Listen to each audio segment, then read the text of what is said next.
గత ప్రభుత్వం జలజీవన్ మిషన్ నిధులను వినియోగించుకోలేదని బీజేపీ ఎమ్మెల్సీ సోము వీర్రాజు అన్నారు. అంబేద్కర్ కోనసీమ జిల్లా కొత్తపేట సందీప్ చారిటబుల్ ట్రస్ట్ నేత్రాలయాన్ని ఎమ్మెల్సీ సోము వీర్రాజు సందర్శించారు. త్వరలో కడప, రాజమండ్రి ప్రాంతాల్లో టూరిజం ఏర్పాటుకు కేంద్రం 200 కోట్లు కేటాయించిందని పేర్కొన్నారు. గ్రామాల అభివృద్ధికి డిప్యూటీ సీఎం పవన్ కేంద్రాన్ని 60,000 కోట్లు కోరినట్లుగా తెలిపారు.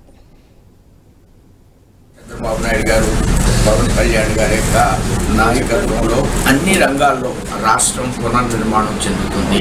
ఆ విధమైనటువంటి ఆలోచనలు రాయలసీమకు సంబంధించి కానీ, ఉత్తరాంధ్ర జిల్లాలకు కానీ, మధ్యాంధ్ర కానీ వివిధ రకాలైనటువంటి పారిశ్రామిక ఓడలు రాష్ట్రం స్వయం సమృద్ధి సాధించే దిశగా రాజధానిని నిర్మాణం చేయాలి.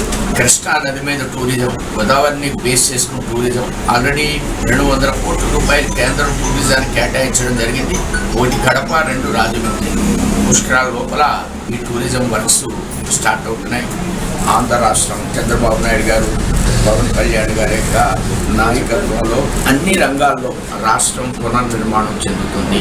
ఆ విధమైనటువంటి ఆలోచన